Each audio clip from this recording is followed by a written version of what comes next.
Halo semuanya, perkenalkan nama saya Yuliana, NIM 2005040004, mahasiswa program studi Ilmu Hukum, Fakultas Ilmu Sosial dan Ilmu Politik, Universitas Maritim Raja Ali Haji. Di video kali ini, saya akan menjelaskan mengenai jenis-jenis pajak pusat dan pajak daerah, di mana video ini dibuat untuk memenuhi tugas dari mata kuliah Hukum Pajak dengan dosen pengampu Bapak Irman. Baiklah, langsung saja kita lihat ke video berikut ini. Pajak pusat, di mana pajak pusat ini adalah pajak yang dikelola oleh pemerintah pusat melalui DJP atau Direktorat Jenderal Pajak di bawah kewenangan Kementerian Keuangan. Ketentuan hasil dari pajak pusat digunakan untuk membiayai pengeluaran rutin negara dan pembangunan atau APBN. Jenis-jenis pajak pusat. Yang pertama, pajak penghasilan atau PPH. PPH adalah pajak yang dikenakan kepada orang pribadi atau badan atas penghasilan yang diterima atau diperoleh dalam suatu tahun pajak. Yang dimaksud dengan penghasilan adalah setiap tambahan kemampuan ekonomis yang diterima atau diperoleh wajib pajak, baik yang berasal dari Indonesia maupun dari luar Indonesia, yang dapat dipakai untuk konsumsi atau untuk menambah kekayaan wajib pajak yang bersangkutan dengan nama dan dalam bentuk apapun. Dengan demikian, maka penghasilan itu dapat berupa keuntungan usaha, gaji, honorarium, hadiah, dan lain sebagainya. Kedua, pajak pertambahan nilai dan pajak penghasilan atas barang mewah atau disebut dengan PPN dan PPNBM. PPN adalah pajak yang dikenakan atas konsumsi barang kena pajak atau jasa kena pajak di dalam daerah pabean atau dalam wilayah Indonesia. Orang pribadi, perusahaan, maupun pemerintah yang mengkonsumsi barang kena pajak atau jasa kena pajak dikenakan PPN. Pada dasarnya, setiap barang dan jasa adalah barang kena pajak atau jasa kena pajak, kecuali ditentukan lain oleh Undang-Undang PPN. Dan yang dimaksud dengan barang kena pajak yang tergolong mewah adalah 1. Barang tersebut bukan merupakan barang kebutuhan pokok. 2. Barang tersebut dikonsumsi oleh masyarakat tertentu. 3. Pada umumnya barang tersebut dikonsumsi oleh masyarakat berpenghasilan tinggi. 4. Barang tersebut dikonsumsi untuk menunjukkan status. Dan 5. Apabila dikonsumsi dapat merusak kesehatan dan moral masyarakat serta mengganggu ketertiban masyarakat. Ketiga, bea materai. Bea materai adalah pajak yang dikenakan atas pemanfaatan dokumen seperti surat perjanjian, akta notaris, serta kwitansi pembayaran, surat berharga, dan efek yang memuat jumlah uang atau nominal di atas jumlah tertentu sesuai dengan ketentuan. Keempat, pajak bumi dan bangunan atau disebut dengan PBB.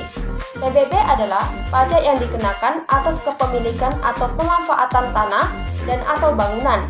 PBB merupakan pajak pusat, namun demikian hampir seluruh realisasi penerimaan PBB diserahkan kepada pemerintah daerah, baik provinsi maupun kabupaten atau kota.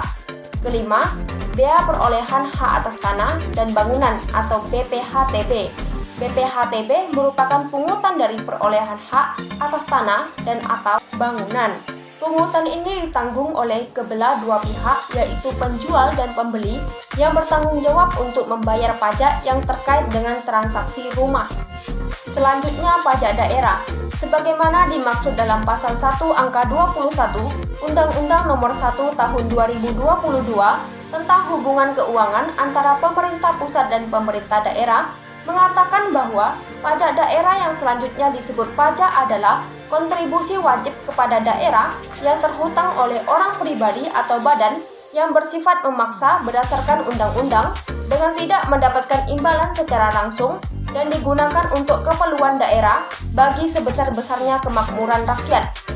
Beberapa pengertian atau istilah yang terkait dengan pajak daerah antara lain: yang pertama, menurut pasal 1 angka 7, daerah otonom yang selanjutnya disebut daerah adalah kesatuan masyarakat hukum yang mempunyai batas-batas wilayah yang berwenang mengatur dan mengurus urusan pemerintahan dan kepentingan masyarakat setempat menurut prakarsa sendiri berdasarkan aspirasi masyarakat dalam sistem negara kesatuan Republik Indonesia.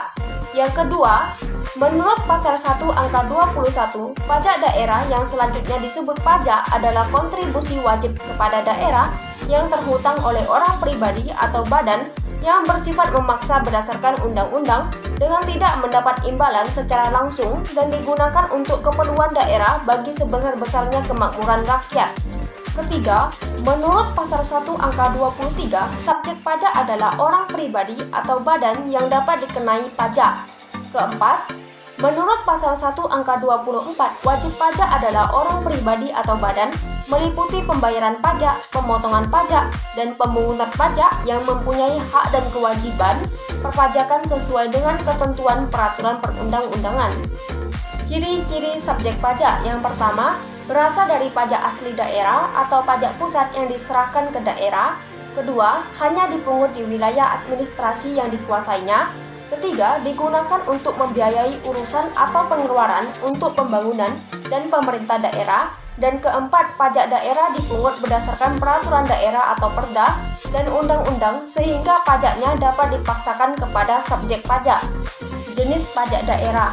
Menurut pasal 4, pajak daerah dibagi menjadi dua bagian, yaitu yang pertama, pajak yang dipungut oleh pemerintah provinsi, terdiri atas A. Pajak kendaraan bermotor, B. Bea balik nama kendaraan bermotor, C. Pajak alat berat, D. Pajak bahan bakar kendaraan bermotor, E. Pajak air permukaan, F. Pajak rokok, dan G. Opsen pajak mineral bukan logam dan batuan. Yang kedua, pajak yang dipungut oleh pemerintah kabupaten atau kota, terdiri atas A. Pajak bumi dan bangunan perdesaan dan perkotaan, B. Bea perolehan hak atas tanah dan bangunan, C. Pajak barang dan jasa tertentu, D. Pajak reklame, E. Pajak air tanah, F. Pajak mineral bukan logam dan batuan, G. Pajak sarang burung walet, H. Opsen pajak kendaraan bermotor, dan I. Opsen bea balik nama kendaraan bermotor. Selanjutnya, tata cara pelaksanaan pemungutan pajak dan tata cara penghapusan piutang pajak yang kadaluarsa, di mana tata cara pelaksanaan pemungutan pajak ditetapkan oleh kepala daerah. Piutang pajak yang tidak mungkin ditagih lagi karena hak untuk melakukan penagihan sudah kadaluarsa dapat dihapuskan. Penghapusan piutang pajak provinsi dan penghapusan piutang pajak kabupaten atau kota yang sudah kadaluarsa dilakukan dengan keputusan yang masing-masing ditetapkan oleh gubernur dan bupati atau wali kota. Tata cara penghapusan piutang pajak yang sudah kadaluarsa diatur dengan peraturan daerah. Baiklah, sekian video kali ini mengenai jenis-jenis pajak pusat dan pajak daerah. Saya tutup dengan terima kasih.